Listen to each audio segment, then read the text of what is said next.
Matthieu 13, 45, 46. Le royaume des cieux est encore semblable à un marchand qui cherche de belles pierres. Il a trouvé une de grand prix. Il est allé vendre tout ce qu'il avait et l'a acheté. Amen. Nous prenons encore Jean 14, 15.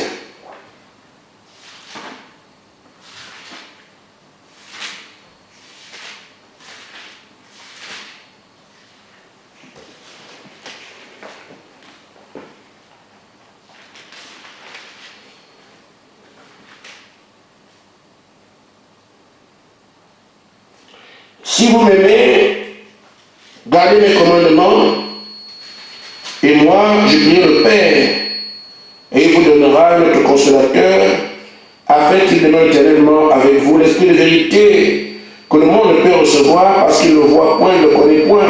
Mais vous, vous le connaissez, car il demeure avec vous. Amen. Amen. Amen.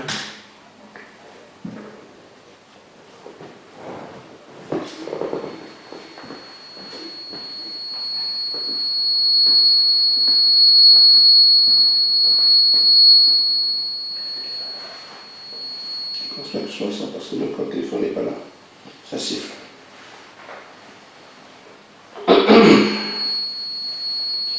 Regardez, peut-être par ça paraît là-bas.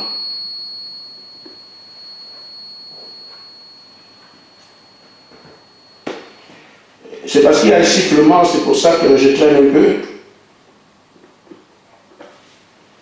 Là, vous entendez bien? Ok. Amen. Merci de me répondre. C'est bien de parler seul. Alors, je passe l'après-midi du grand trésor du Saint-Esprit. Il m'a plu d'aborder cette question en famille ce soir. Parce que nous croyons que le Saint-Esprit est véritablement un grand trésor. Amen. J'ai pris donc le passage où le maître aborde cette question parlant d'un homme qui était un marchand de perles. Un marchand de perles. Et ce marchand de perles, dans son parcours, il trouve une perle de grande valeur. Et il est dit qu'il a vendu tout ce qu'il avait pour prendre cette perle-là.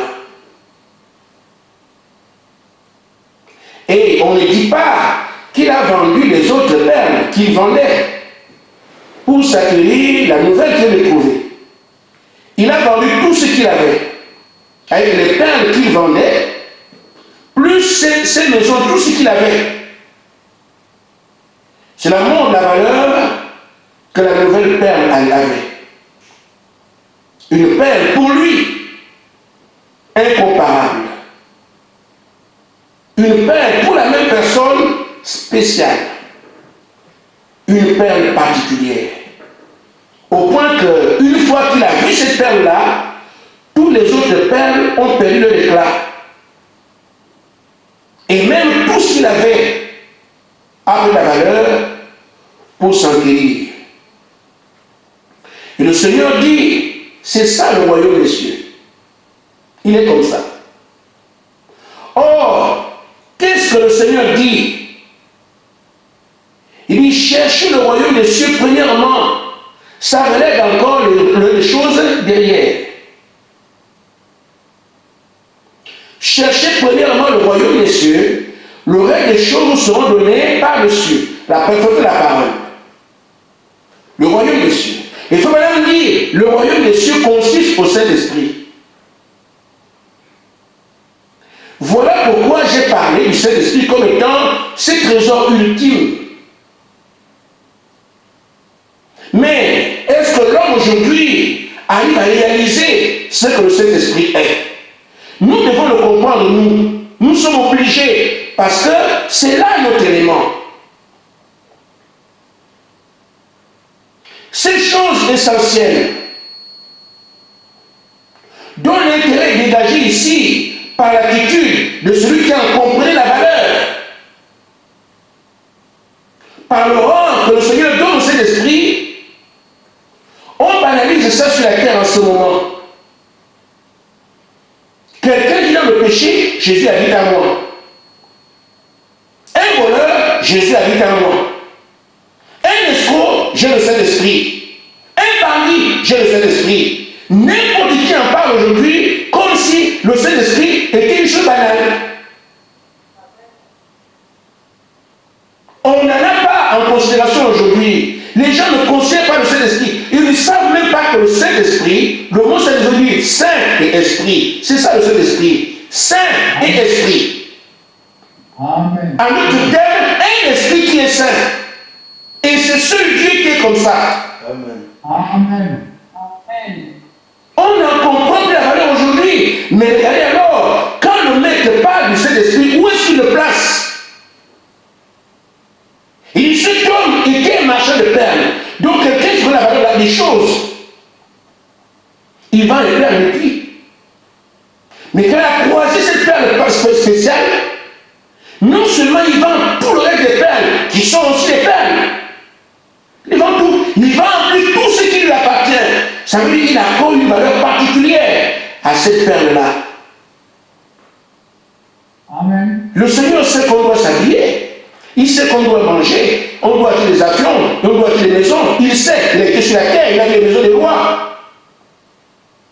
Il a vu comment les gens s'habillaient, comment les gens mangeaient. Il sait qu'on peut aller prendre à 380 comme vous avez aujourd'hui pour faire un commentaire plus tard. J'ai été à Paris, j'ai été à ceci. Il sait qu'il y a Singapour, on peut aller à Singapour, on sait qu'il y a les super 100. Ces vêtements qu'on derrière lesquels on court aujourd'hui, il sait qu'il y a des beaux habits, des belles chaussures, il sait. Mais il a dit, ne cherchez pas ces choses, cherchez premièrement, les fortunes viennent après. Donc il place le Saint-Esprit au-dessus de toutes les fortunes qu'on peut avoir. Amen. Ça, ce sont les paroles du roi, du maître. Qu'allons-nous en faire? C'est pour ça que je dis, le grand trésor du Saint-Esprit, que nous devons comprendre le Saint-Esprit, c'est quoi? Même si le monde l'a banalisé, même si les hommes le banalisent, même si Satan en fait travail pour qu'il prenne les gens au piège, à la fin, nous, l'Esprit de Dieu, nous devons lui donner cette aide de noblesse. Le Saint-Esprit, il est rare. C'est pas n'importe qui le reçoit.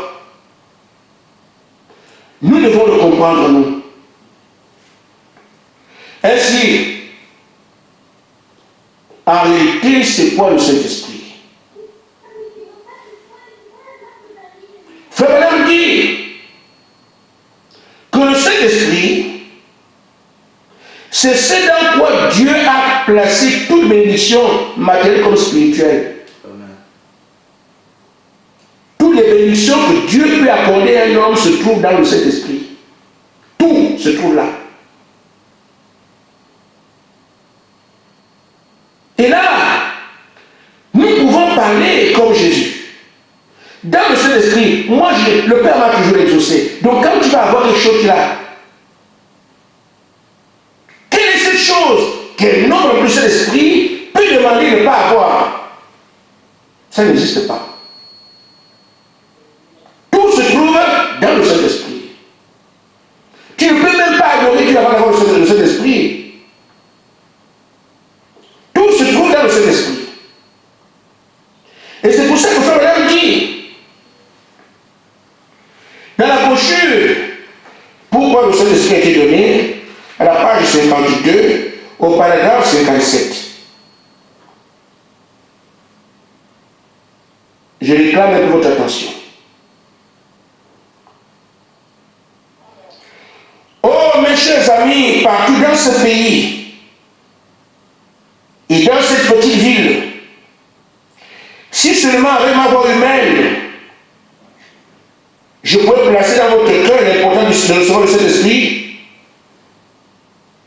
l'importance du baptême du Saint-Esprit, ce serait la plus glorieuse révélation que vous n'aurez jamais eue de toute votre vie. Amen. Je réponds. Oh mes amis,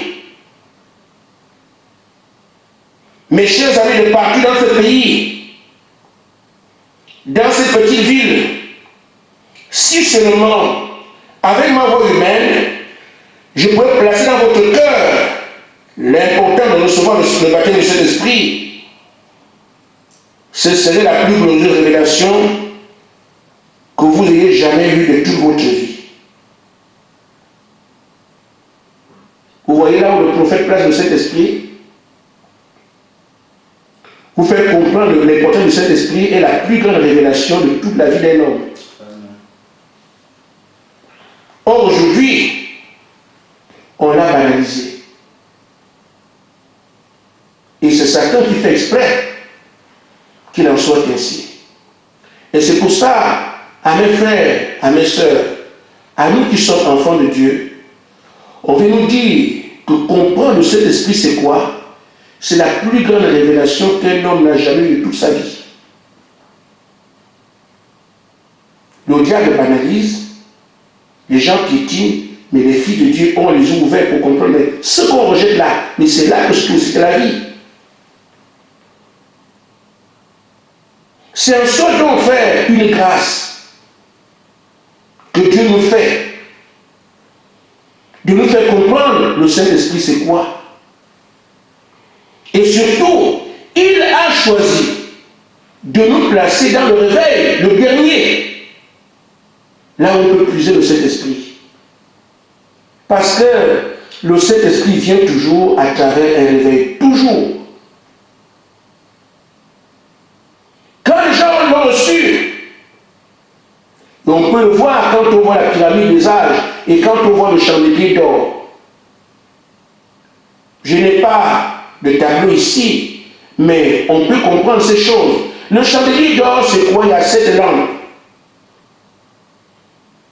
Vous avez des lampes qui sont allumées, mais le carburant des lampes vient d'où? Il y a toujours une source qui fait connaître la flamme. Le carburant des lampes vient d'où? C'est la base en bas. Un vase qui est au fond, dans lequel se trouve l'huile. Et l'huile, c'est le Saint-Esprit. Donc celui-là monte dans le chandelier, et en haut, on met le feu, dont l'huile qui vient sur la lampe, on met le feu prend, parce que d'abord l'huile en bas. Et donc l'huile vient de Jésus, se transmet au messager de l'âge par rapport au réveil de son temps, et les gens reçoivent le Saint-Esprit en bas. Chaque réveil, c'est comme ça que le Saint-Esprit vient. Des gens comme ceux-ci qui m'écoutent, qui ont lu beaucoup de réveils. Vous voyez, vous, que le réveil, c'est quoi? Le réveil, c'est la source là où les gens reçoivent le Saint-Esprit. Amen. Donc quand Finet a dit quelque part, il va prêcher pour dire qu'on a prêché. Non, il a prêché pour que le feu tombe. Et quand le feu tombe, les gens reçoivent le Saint-Esprit. Quand John Wesley a dit, il prêche, pourquoi? Jusqu'à ce que le feu tombe, les gens reçoivent le Saint-Esprit. C'est ça le réveil. Le Saint-Esprit ne vient que par le réveil, pas autrement. Maintenant, c'est le même réveil qui peut prendre du temps. Qui peut faire ce que les gens reçoivent le Saint-Esprit aujourd'hui, continue. Paul n'était pas là à la Pentecôte de Pierre. Mais quelqu'un qui était avec Paul, avec Pierre, a donné le Saint-Esprit à Paul. Et ça dure un temps. Le réveil, ça ne continue pas comme ça dure jusqu'à un temps. Et Dieu a pris le Saint-Esprit sur la terre, plus rien. Jusqu'à ce que le réveil arrive. C'est ainsi que, aujourd'hui, Dieu nous a placés, et c'est une grâce, là où il doit donner ce grand trésor. Le Saint-Esprit dans le dernier réveil des nations. Parce qu'Israël aura son réveil, mais vous ne pouvez pas avoir le Saint-Esprit là-bas. C'est le réveil de l'épouse qui a été programmé, qui a été annoncé, programmé par Dieu, mais annoncé par William Branham, qui est le dernier réveil par lequel on peut avoir le Saint-Esprit, d'après les Écritures. Mais il se trouve que dans ce réveil, ce dernier, Dieu nous a placés dedans. au Saint-Esprit, qui est le plus grand trésor qu'on l'homme puisse imaginer. D'après Jésus lui-même, d'après le prophète, les deux grands. Amen. On peut non seulement se réjouir, frère. Parce que parfois, quand c'est comme ça, c'est tellement simple, mais les gens pleurent ce que vous avez aujourd'hui là. Amen. Ce que vous entendez, ce que vos yeux voient, ce que Dieu fait avec vous, vous pensez comme ça partout. Non, frère, les gens pleurent. Les prophètes voulaient voulu voir ce que vous voyez. Frère, madame, vous voulez voir ce que nous vivons aujourd'hui. Frère, madame, vous voulez le voir. Il a pleuré. Il dit, je vois juste là à côté, je vois ce genre-là. Il a pleuré dans la brochure d'adoption. Page 180. Il pleurait, il voulait voir ça. Mais il n'a pas. Le grand frère Branham n'a pas vu ces choses que vous voyez aujourd'hui. Les anges qui se baladent partout, frère Branham n'a pas vu ça. Amen. Les armes que vous avez là, frère Branham n'en connaissait rien, n'en connaît rien. Les trônes de Dieu voyaient partout, frère Branham ne savait rien. Et pourtant, c'est le messager de l'âge. Il voulait voir ce qu'il n'a pas vu. Mais regardez ce que Dieu vous a fait. Amen. Et ce réveil ne peut pas ne pas venir. Il va venir. On nous a placé dedans. Le réveil doit arriver. Et un vrai prophète ne peut que dire la vérité. J'ai dit ce matin à ceux de Nancy que ce que nous voyons aujourd'hui n'est pas anodin. Vous pensez vraiment qu'on voit le trône de Dieu partout? Vous pensez vraiment que les anges vont partout? Faire allégeance partout, les anges de Dieu? Non, frère. C'est parce que le message est la vérité que les anges vous apparaissent. C'est parce que le message est la vérité que vous avez ces âmes que vous avez. C'est parce que le message est la vérité que la garde épouse est là. L'armée de l'Église, ils viennent parce que c'est la vérité. Amen. Et donc, frère Branham dit, le réveil va venir. Il nous le dit à nous.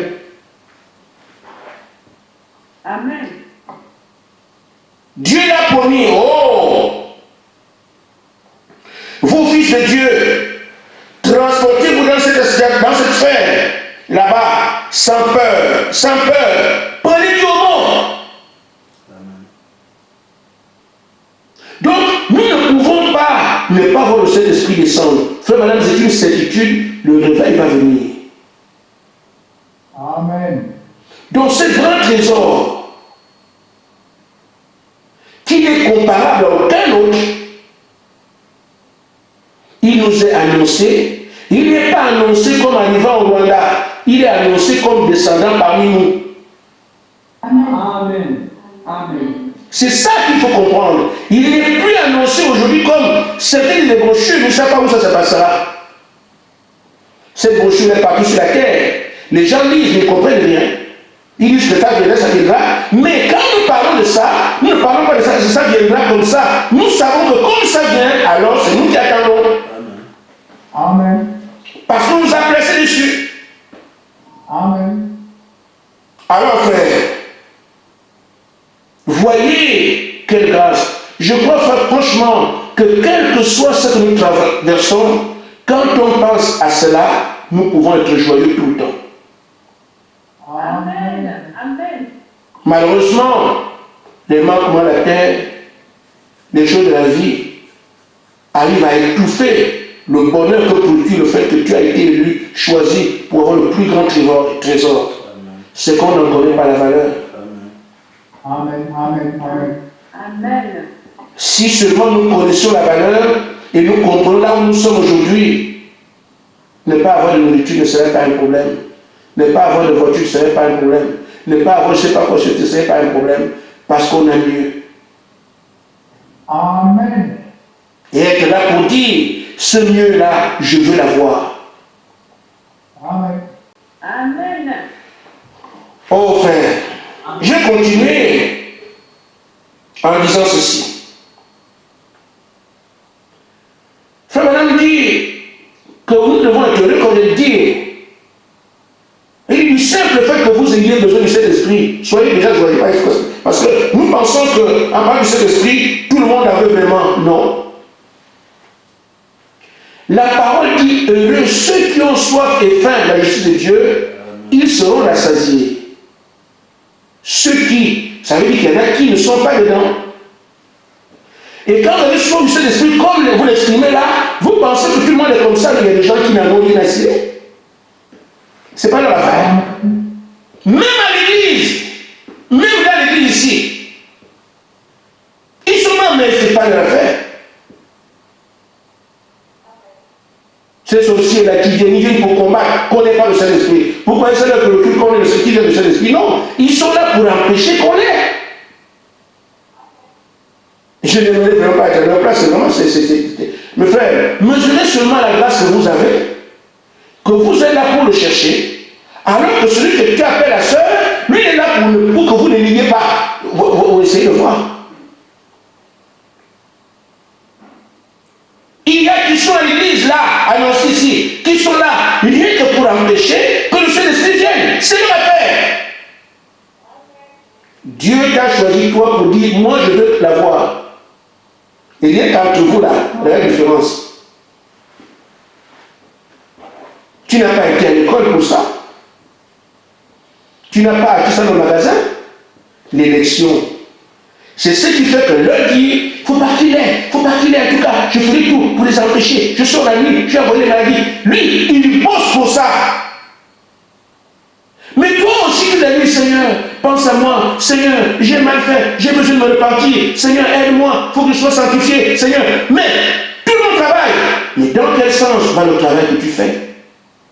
Amen. Et tu n'as pas acheté ça, frère. Amen. Tu n'as rien inventé, c'est l'élection. Tu peux déjà commencer rien qu'avec ça, à se réjouir de ce que, puisque je suis heureux, je le cherche. Alors, Dieu me connaît. Amen. Celle-ci le fait parce qu'elle a été prédestinée à être un vase d'huile. Toi, tu agis comme ça parce que tu as été prédestiné à être un vase d'honneur. Alors, réjouissons-nous seulement, simplement. Pourquoi le Saint-Esprit est donné par verset 56? Frère dit, Dieu appelle par élection. Il dit, vous n'êtes pas heureux d'être l'un d'entre eux. Je veux vous entendre. Est-ce que vous n'êtes pas heureux d'être l'un d'entre eux? Comme on dit, comme ma église dit au ciel, je suis l'un d'entre eux, l'un d'entre eux. Alléluia. Amen. Amen. Amen. Et n'êtes-vous pas heureux, vous qui êtes ici ce soir, de savoir qu'il y a quelque chose dans votre cœur qui dit, je veux le Saint-Esprit, je veux le Saint-Esprit, je veux le Saint-Esprit. Vous n'êtes pas heureux qu'il y a quelque chose qui dit en vous? Frère Madame dit, c'est parce que Dieu avait déjà mis votre nom dans le livre de vie de l'agneau. Alléluia. Amen. Vous ne tirez pas comme ça, vous ne cherchez pas comme ça, vous ne souffrez pas comme ça. Je veux le Saint-Esprit, je veux le Saint-Esprit, je veux le Saint-Esprit. C'est quoi? C'est parce que votre nom avait déjà été mis dans le livre de vie de l'agneau. Avant la fondation du monde. C'est pour ça que d'ores et déjà, nous devons être joyeux aujourd'hui, parce que la parole dit, heureux ceux qui ont soif et faim. Ils seront rassasiés. Ce n'est pas une supposition. La faim que tu as, la soif que tu as, obligatoirement, tu auras le Saint-Esprit. Je dis bien, heureux ceux qui ont soif et faim. C'est-à-dire qu'ils sont déjà heureux avant d'avoir soif. Tu es heureux. Heureux ceux qui ont soif et faim. De Dieu, ils seront rassasiés. Tu dois déjà être heureux du fait que tu veuilles ça. Parce que c'est le signe qu'obligatoirement tu auras le Saint-Esprit. Mais si tu n'as pas soif, tu ne l'auras pas. Mais c'est la soif, la faim que tu as là qui montre forcément que tu l'auras. Parce que Madame dit, ça vient du fait que ton nom a déjà été écrit dans le livre de vie de l'agneau qui a été immolé avant la fondation du monde. Quand j'ai reçu le Saint-Esprit en 1998, je le désirais ardemment. J'ai dit bien ardemment. Et je pensais que le Saint-Esprit, aussitôt qu'on est baptisé là. Et moi, après avoir été baptisé, je ne l'ai pas. J'ai tout fait, confessé tout. Mais je pleurais tout le temps. Je me suis trouvé de nourriture, j'ai confessé les péchés, j'ai dit les choses, croyant que, mes frères, rien. Et quand j'étais dans cette situation-là, je disais au pasteur, mes frères, donne-moi, je peux avoir le Saint-Esprit. Et les deux pasteurs qui étaient avec nous voyaient la soif que j'avais. La réponse qu'ils m'ont donnée, c'est ce que je vous dis là. Frère Gaspard, tel que tu as soif du Saint-Esprit, là, tu vas l'avoir. J'allais à l'église à 14h, la réunion commence à 18h, je suis à l'église à 14h. J'étais fou de chez fou. Les pasteurs ne respiraient pas. Je pose des questions, nuit et jour, je pose des questions, mais pasteurs, comment vous avez vu ça? Je tenais les pasteurs, quand je vais à 14h comme ça, et quand les gens arrivent sur l'église, je pose des questions au pasteur. Je veux avoir le Saint-Esprit. Pasteur, quand tu as vu, c'était comment? Oui, je voulais savoir. Donc chaque chose qui tournait autour du Saint-Esprit, je devais connaître tout ça. Et quand je rentre à la maison, je vais prier, je prie. Parfois, je suis à la maison, je vais dehors. Dans la nuit, je suis dehors. À 5h du matin, je lis les brochures. Mais la réponse, parce qu'une fois que j'arrange quelque chose, je pense que ça va venir, ça ne vient pas. Une fois que je fais ce que la parole dit, ça ne vient pas. Mais je dis, comment ça? La même réponse m'était donnée, frère. Le fait que tu es tellement soif du Seigneur. Si vous étiez mon pasteur, vous deviez me rejeter. Parce que j'embêtais vraiment. J'embêtais vraiment. Et la réponse qu'on me donnait, c'était, frère, la soif que tu as là, c'est la preuve que tu auras le Saint-Esprit. Et quand je l'ai reçu, c'était à la chair. Toute l'église m'a vu. Le Saint-Esprit reçoit en cachet, moi je n'étais pas en cachet. C'était à la chair. C'est moi qui suis à la chair, tout le monde est assis là-bas. Donc tout le monde était témoin le jour où j'ai reçu le Saint-Esprit. C'était pas en cachet. Et j'entendais comment les pasteurs me criaient, ça y est. Voilà. Amen. Je n'ai pas pensé l'esprit qu'on a reçu à côté, on vient raconter aux gens, non. Je l'ai reçu à la chair. Je suis allé faire un témoin à la chair. C'est là que Dieu m'a baptisé cet esprit devant les gens, toute l'église. Parce que les gens ne regardent pas, tout le monde regarde la chair. C'est là, c'était pour leur donner témoignage que ça existe. Je comprends, Dieu fait des choses spéciales avec moi, je ne comprenais pas. Comment je vais le recevoir à la chair? À la chair, devant tout le monde, les pasteurs étaient assis. Ils criaient là-bas, ça y est. Parce qu'ils savaient que je pouvais dire ça. La réponse que je donne aujourd'hui, c'est la réponse qu'on m'a donnée, c'est ce que Jésus a donné. Le fait seulement d'avoir soif que vous avez là, soyez heureux. Amen. Ainsi, Frère dit, je continue. Et ça, j'ai pris cette citation parce que ça correspond à ce que moi j'ai vécu. J'ai vécu cela. Dans la brochure, n'ayez pas peur. Au paragraphe 22.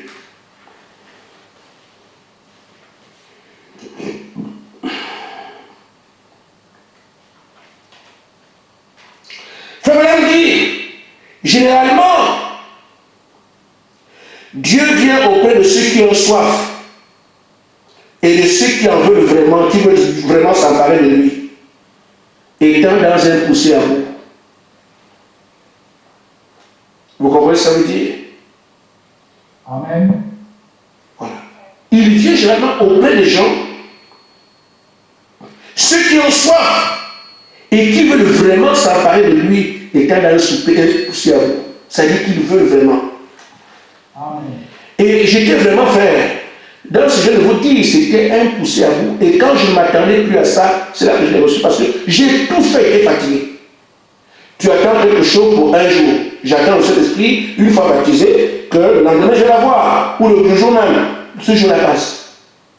Mais une semaine, c'était trop long pour moi. Alors, frère, 7 mois, pour imaginer que j'étais fatigué. J'ai fait tout ce qu'on pouvait faire. Au moment où je pensais que je n'aurais plus, j'étais surpris. C'est ce que ce réveil va accoucher.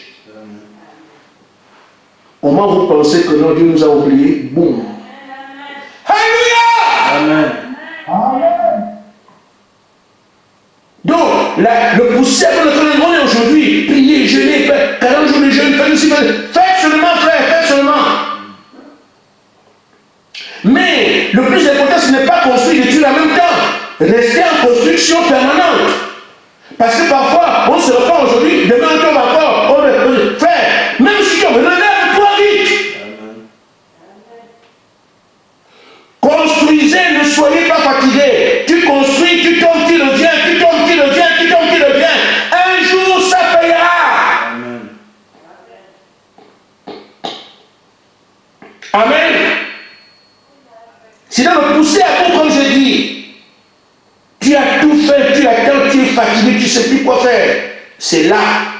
Frère, madame, le prophète a attendu 6 mois de prière. 6 mois. Heureusement pour lui, là, ça a été plus court pour lui, mais pour moi, 7 mois. Et les gens aujourd'hui, parce qu'il est brochure, tu as le Saint-Esprit. Parce qu'il va à l'église, Jésus habite à moi. Un prophète, 6 mois. Et vous l'avez comme ça parce que vous allez à l'église.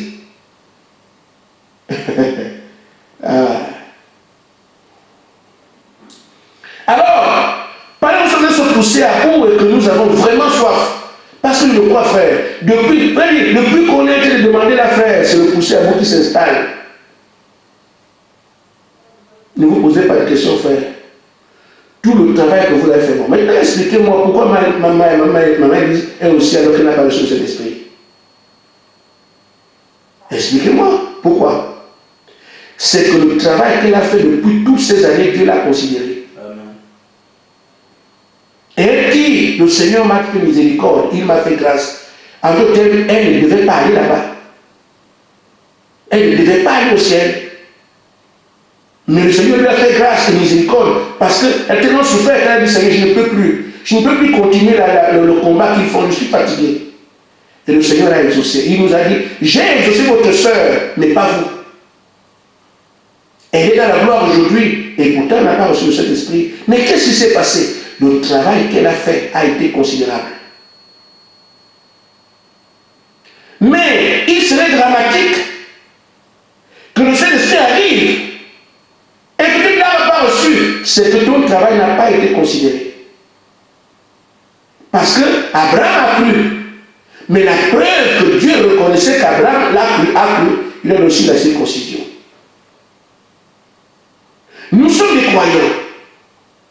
La preuve que Dieu nous donne dans notre vivant, que nous avons cru, c'est le sceau du Saint-Esprit. Si le Saint-Esprit arrive, les gens le reçoivent, que toi tu ne l'as pas reçu, c'est que Dieu n'a pas agréé le sacrifice de ton âme. C'est que tu as travaillé pour rien. Mais si Dieu me quitte la terre, que tu es son enfant, c'est lui qui décide de tout, tu vas demander compte. Amen. Il t'amène avec lui. C'est ce que notre soeur a eu. Je parlais avec Clarisse quand on partait à l'hôpital le dernier jour. J'ai l'impression que maman il veut nous voir d'abord en dernier. Parce que j'étais la dernière personne à la voir. On était à l'hôpital à 14h30, elle monte à 14h45. On était dans l'ascenseur. On vient de prier pour elle, nous quittons la salle, nous partons, et quand on m'informe de son départ, 14h45. Or, nous, on partait là-bas vers 14h30 de poussière. On vient de prier pour elle, on est tourné. Donc, il était encore dans l'ascenseur qu'elle est partie. On dit qu'elle voulait d'abord nous voir en dernier. Elle avait déjà dit au revoir vendredi nuit. Elle avait déjà dit à une soeur ici que bon, elle a laissé le revoir tout ce qu'elle disait à l'église. C'était vendredi à 7h du matin. Et nous étions là-bas à 14h30. Vous imaginez? Donc les restés en vie nous attendant. Et quand nous sommes arrivés, elle dit bon, maintenant je peux partir. Oh, les choses de l'enfer. Nous avons un grand Dieu qui maîtrise le présent, l'avenir, qui maîtrise chaque dimension. Faisons-lui confiance, frère. Notre Père n'est pas étranger à quoi, n'est étranger à quoi que ce soit. Celui qui maîtrise tout, il fait ce qu'il veut, comme il veut. Elle avait déjà dit au revoir, mais le Père l'a gardé. Jusqu'à ce qu'on vienne, on a prié pour elle, on est parti. Juste derrière nous, on nous vient détacher. Ainsi faire. Celui qui maîtrise les choses visibles, les choses invisibles, les trônes, les dignités. Vous ne remarquez pas quelque chose à la prière? Dans la prière, posez la question comment il suffit de prier, ça va aller. Qu'est-ce que c'est au juste? Les ondes vous dérangent, priez. Je suis malade, priez. Tu veux être en paix, priez. Tout ce qu'on veut faire, il prier. Pourquoi? Il y a quelqu'un qui répond à toutes ces choses-là. Je ne sais pas si je me fais comprendre. Parce que, regardez pour la prière. Ton mari te dérange, mais va en prière, frère. Ta femme ne croit pas, va en prière. Tu n'as rien à manger, va en prière. Connaître disait, non, ça dérange les gens, va en prière. Ma voiture n'a pas, va en prière. Tout ce qui arrive, si tu vas en prière, ça marche. Mais frère, qui est derrière la prière? C'est la grande question qu'il faut se poser. Qui est derrière la prière? C'est la preuve que dans chaque domaine de la vie, dans chaque circonstance, dans chaque situation, dans chaque chose, il y a quelqu'un qui est omnipotent, qui peut tout. Et c'est celui-là qu'on appelle le Seigneur Jésus-Christ. Et vous pensez qu'il peut échouer? Non. S'il nous a appelé pour le Saint-Esprit, on va l'avoir. J'ai été de ce côté-là, où je pense que ça n'est fini de moi, non. Ce n'est pas parce que vous êtes bon, non, non, c'est l'élection. Mais il faut que tu crois que c'est toi. Parce que moi, je crois que je dois l'avoir. Je n'ai pas tout pour le faire, j'ai dit, moi, je veux l'avoir. Seigneur, je veux, Seigneur, je veux. C'est ça, je veux. Si tu commences à regarder toi-même, oh, je ne puis même pas beaucoup, est-ce que tu as reçu l'esprit? Ne parle pas comme ça, frère. Il ne s'agit pas de celui qui court, de celui qui veut. Il s'agit du don de Dieu, de cet esprit. Écoute ce que tu as dans ton cœur. Est-ce que tu veux vraiment? Oui, je le veux. Ce désir-là, c'est tout. Mais qu'est-ce qu'on fait donc? Vous avez soif. Mais il dit dans Jean 14, versets 15 à 16. Si vous m'aimez, gardez mes commandements. Si vraiment, c'est que ton cœur, je le sais l'esprit, est réel, alors regarde le conseil qui te donne, fais ça, fais ça, fais ça, fais ça. Quand on dit gardez mes commandements, lesquels? Il faut qu'il te les donne et que tu puisses les appliquer, c'est tout. Nous n'avons pas les mêmes exigences que nos pères les apôtres. Les réveils ne sont pas les mêmes. Chaque réveil a ses conditions, chaque réveil a ses demandes, chaque réveil a ses recommandations. Mais pourvu que vous gardez les recommandations de votre temps, moi je prie le Père et vous envoie le Saint-Esprit. Voilà. C'est pour ça que je dis à chacun de vous, et je répète, quand le Saint-Esprit dit on tient une réunion comme ça, suivez ce qu'il a dit, n'ajoutez rien. C'est ça garder ses commandements. Chaque mot a un pesant d'or, a de la valeur pour lui. Tu veux ajouter quelque chose, pourquoi ça vient d'où? Tu as pensé d'aller là-bas ici. S'il dit faites ça comme ça, faites comme ça. C'est ça le signe d'amour. Seigneur, nous t'aimons, nous faisons exactement ce que tu as dit. Fabrice est là, je t'apprécie mon frère. Pourquoi je le dis? Parce que Fabrice veut toujours qu'on lui dise exactement comment on suit. Il dit, frère Gaspard, il faut écrire ça. On écrit, première part, deuxième phrase, deuxième chose. On fait la ligne. Et une fois qu'il a ça, il va suivre ça. Vous êtes moi avec lui là-bas, moi j'en sais rien. Mais je sais que chaque fois que j'ai donné des choses, il disait non, je n'ai pas seulement entendre, il faut écrire. Il écrit, il écrit, il écrit. Frère, suivez seulement ça. C'est ça le témoin d'amour. Si vous m'aimez, faites ce que je vous ai dit. Nous n'avons pas à venir ajouter une prière, ajouter un nom, ajouter... Non, non, non, non. L'amour qu'on a pour Dieu, c'est de faire ce qu'il dit de faire. Suivre ce qu'il dit de faire, c'est tout. Vous voulez ajouter les choses, ça vient d'où? Pourquoi aussi? Pourquoi ajouter? Pourquoi crier? C'est là, c'est tout. Nous avons la parole de Dieu. Toi, tu veux ajouter la parole d'un homme, la pensée d'un homme. Ça ne marche pas. Aussi simple que ça. Maintenant, quand il voit que vous avez appliqué ce qu'il dit, si vous gardez les commandements, alors je vois que c'est déjà fait. Moi, je demande au Père d'envoyer le Saint-Esprit. Verset 16. C'est ce qui nous a été dit quand on entrait en confinement. Si vous respectez chaque consigne telle que je vous l'ai donnée, à la fin, vous ne serez plus les mêmes. Vous ne vous reconnaîtrez plus, c'est ce qui a été dit. Donc ce que Dieu attend de nous aujourd'hui, c'est que nous puissions suivre pas à pas ce qu'il a dit. Si vous ajoutez, ou si vous ne faites pas, c'est pareil. Si on ne fait pas, le Saint-Esprit ne vient pas, puisqu'il n'appelle pas le Père. Vous-même, vous ne l'aimez pas. Vous ne m'aimez pas, ça veut dire, vous n'appliquez pas ce que je vous dis. C'est preuve que vous ne m'aimez pas. Alors pourquoi faire appeler le Saint-Esprit, le Père, qui envoie le Saint-Esprit? Si vous m'aimez, gardez les commandements. Et quand je le vois, j'appellerai le Père, je prie le Père pour qu'il envoie le consolateur. Mais si vous ne m'aimez pas, alors vous n'appliquez pas ce que je vous dis. Mais vous me dites, n'appelez pas le Père, n'appelez pas le Père, je ne le ferai pas. Voilà en fait notre chemin. Quand je parle de moi, c'était quoi? Quand une chose, on prêche, comme dit on ne peut pas faire ça, je vais arranger. Tout ce qu'on prêchait, j'allais arranger. De toute façon, j'ai fini d'arranger, je n'ai plus quoi arranger. Je pleurais pour que Dieu me donne les péchés que je puisse voir. Parce que Seigneur, je n'avais pas le seul Saint-Esprit jusqu'aujourd'hui. Quel est ce péché que tu me caches? Je pleurais pour que Dieu me donne les péchés, je n'avais plus rien.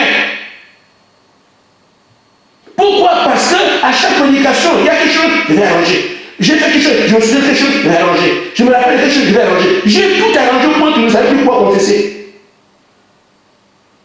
Alors, comme tu as gardé les commandements, je vais donc prier le Père pour qu'il t'envoie le Saint-Esprit. C'est ce qui est arrivé le jeudi 26 novembre 1988 à 21h. Il a prié le Père et le Saint-Esprit est venu. Parce que j'avais respecté chaque consigne. Ça me rend compte, mais la soif était là pour tout arranger. Je n'avais plus une seule chose que le cœur me condamnait, même pas une seule, parce que j'en cherchais, je ne trouvais plus. Dans quel état es-tu ce soir? Tu veux le Saint-Esprit, mais dans quel état tu es? Oh, si tu donnes les commandements, tu appliques ce que je dis, mais c'est terminé, alors j'appelle le Père, avant le consolateur. Voilà ce pourquoi nous sommes en confinement. Pour faire en sorte que chaque consigne soit observée, chaque recommandation soit observée. Au lieu de vouloir ajouter, faire ce qu'il y a à faire là, c'est tout. On tient des réunions comme si on était à l'église. Respectez tout. Je le fais à ma maison. Je viens consacrer la réunion comme je faisais à l'église. On se salue à la sortie comme on le faisait à l'église. Tout ce qu'on faisait à l'église, c'est ce qu'on fait dans ma maison tous les jours. C'est ça que chacun doit faire pour montrer que j'ai retenu la leçon. Parce que c'est comme ça que nos églises doivent fonctionner. Ça doit s'établir en nous maintenant.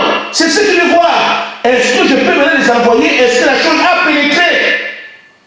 Mais si quelques-uns, la chose a pénétré, les autres non. Vous allez représenter quelle assemblée? Quelle doctrine vous allez apporter?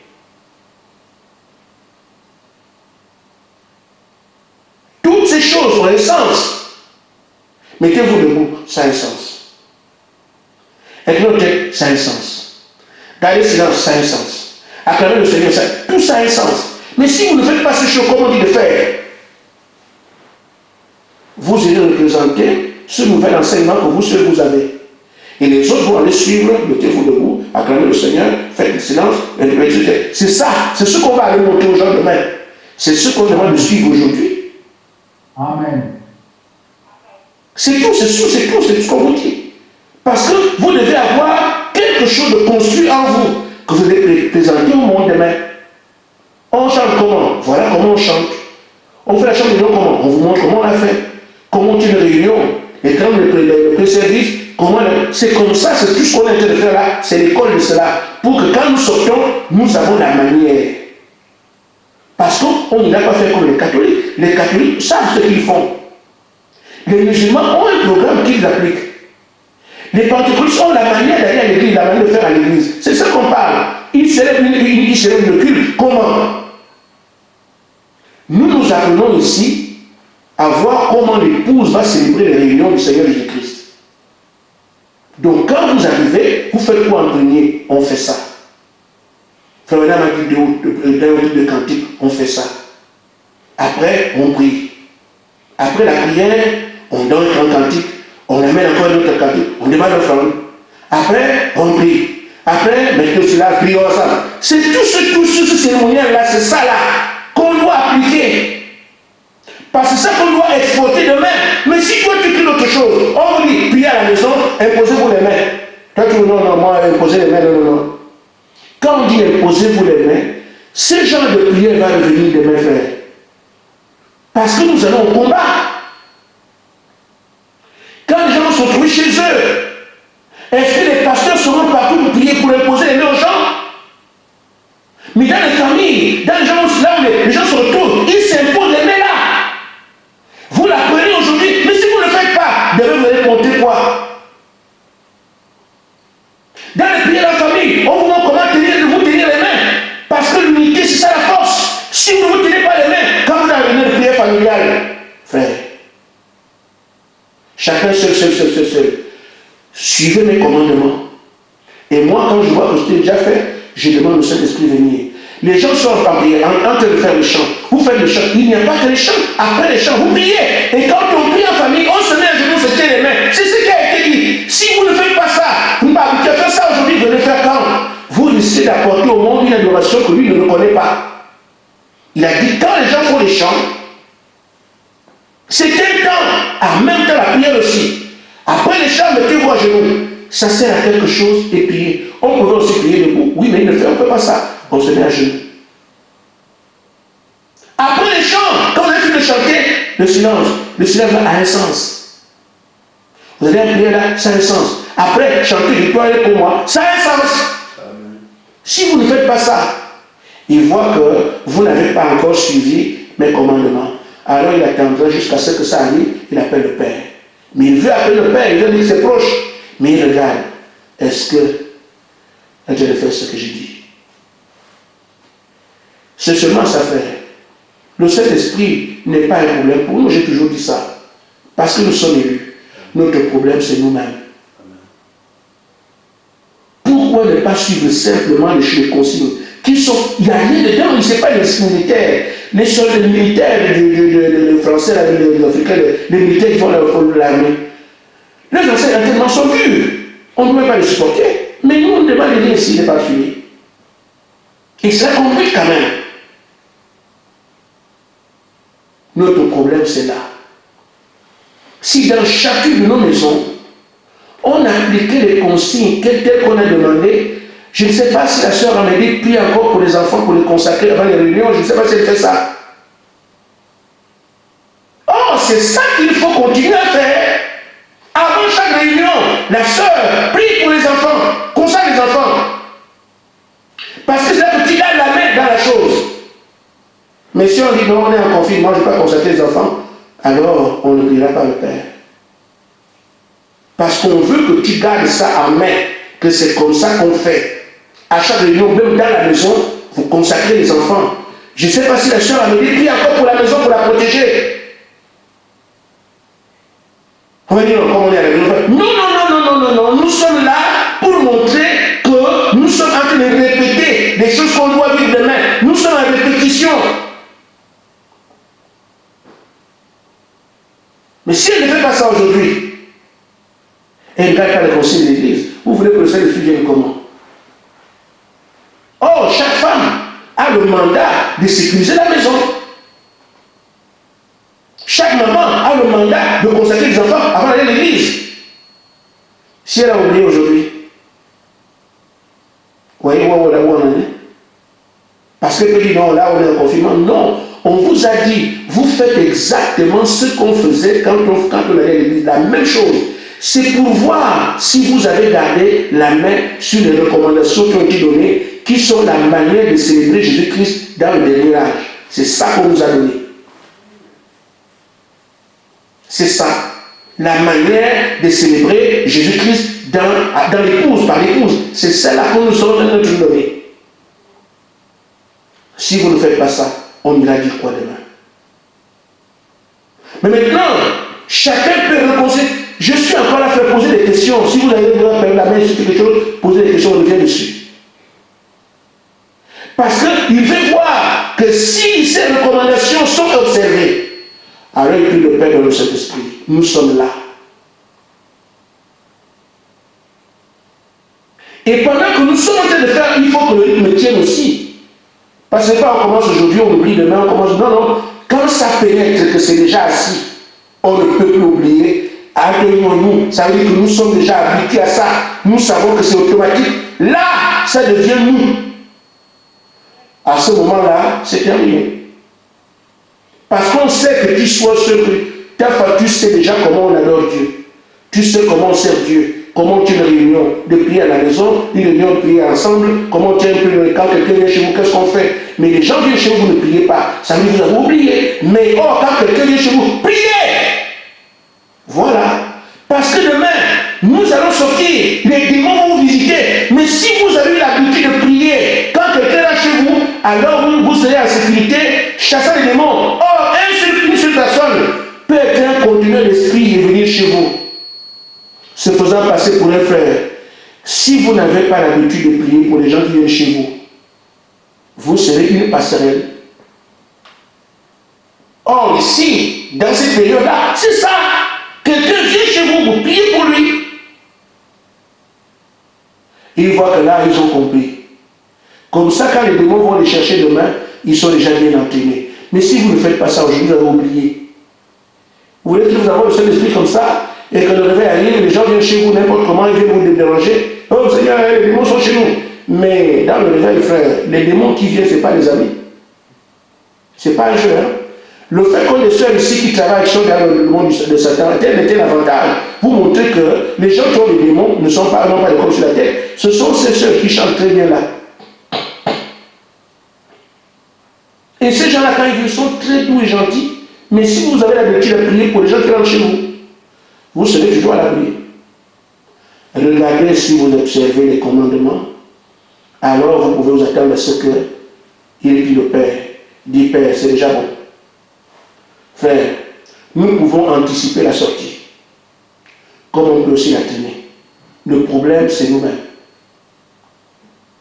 Parce que même si ici, ça marche bien, mais si à Barbu, ça ne va pas. Il y a une négligence là. Et si à Barbu, ça va bien, si à Nancy, il y a des négligences, c'est pareil. Je prêche tout le temps. Pour qu'on ait le comprendre. Et je me demande même si les gens Nancy comprennent ce que je suis en train de prêcher. Ce que je prêche, si je n'ai pas prêché à Nancy, mais je me demande si ils ont compris. Pour ceux de Nancy qui sont ici, qui entendent qu'il y a Nancy que je prêche ce soir, dites aux autres. Parce que je ne commencerai pas. Maintenant, ce qu'il y a pour terminer, c'est de maintenir l'engagement. Ne jamais renoncer. J'observe les commandements. Mais je ne renonce pas non plus. Parce que je dois aller jusqu'à ce que la promesse s'accomplisse. Cette femme me dit, si vous voyez que Dieu a fait une promesse, n'y renoncez pas. Criez jusqu'à ce que ce soit exaucé. Dans la prédication, la voie pourvue par Dieu, pour aujourd'hui, au paragraphe 52. Si vous voyez que Dieu a fait une promesse, n'y renoncez pas. Criez jusqu'à ce que ce soit exaucé. Criez jusqu'à ce que vous voyez Dieu confirmer la parole, sa parole. Quand Dieu confirme sa parole et qu'il prouve que voilà ça vient, alors vous n'avez plus besoin de crier.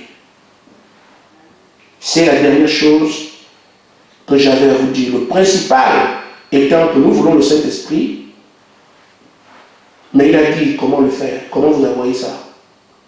Et j'ai dit bien vous êtes concerné parce que quand on a eu plus haut la soie que vous avez, la montre dedans. Il vous reste maintenant, il dit, si vous observez mes commandements, vous faites ce que j'ai dit, alors je dis au Père, il est temps. Nous pouvons mettre ce temps-là demain. Si ces choses que vous avez comme conseil à respecter, vous les respectez comme si on allait à l'église tous les jours, c'est ça qu'on demande. Si vous avez oublié, appelez le pasteur, je vous les rappellerai. Et chaque maison ayant les choses correctement, Dieu dit mon peuple accompli. À ce moment-là, ils peuvent amener la manière dont mon épouse va me servir. C'est ce que nous sommes en train de faire là. L'épouse servira Jésus-Christ comment? C'est ce qu'on est en train de faire là. La prière familiale, on la fait comment? La prière, si quelqu'un vient chez vous, on fait comment? La prière des frères qui se trouvent ensemble, on fait comment? La prière de Dieu, on fait comment? C'est ça l'enseignement. Lui, il ne fait pas de livre. C'est cet enseignement que nous avons là. On ne va pas faire la théologie. Il nous a déjà enseigné. C'est ça qu'il veut que chacun puisse simplement aller sortir de manière automatique. On ne doit plus t'enseigner parce que c'est déjà incarné, c'est déjà là. Comme le code. Tu n'as plus besoin d'aller, quand tu es au feu, tu dis non, j'ai oublié le code à la maison. Non. Quand tu es déjà au feu, tu sais ce que le code demande quand le feu est rouge. C'est ça que nous devons devenir. Quand nous sommes en réunion quelque part, nous savons déjà que c'est ce qu'on doit faire. Pas non, je vais demander au frère Gaspard, c'est comme ça. Mais quand tu peux demander au frère Gaspard, il va te dire, mais une fois que c'est déjà dans la chair, quand on va à l'église, qu'est-ce qu'on fait? Nous savons quand on va à l'église qu'on ne parle pas dans une salle. On pisse avant. On ne se parle pas dans l'église. On ne parle pas dans l'église. Pas un seul mot. Nous le savons déjà. C'est ça que le monde ne connaît pas. Même nos frères du message ne connaissent pas ces choses. Nous devons amener parce que c'est l'adoration de l'épouse. L'épouse a sa façon d'adorer son époux. C'est ça qu'il donne aujourd'hui. Quand il fera que nous savons que c'est déjà assis, que mon épouse sait maintenant comment m'adorer, qu'est-ce que je vais donner comme consigne quant à mon adoration, quand il voit que c'est déjà fait, alors le Saint-Esprit peut maintenant aller pour publier ça. Ou aller le publier pour en partant avant de connaître ce qu'on doit connaître. Il faut aller publier ce qu'on a déjà. Il faut d'abord que ce soit assis, alors il a publié. Nous devons encore prier. Que Dieu vous bénisse. Amen. Alléluia. Amen.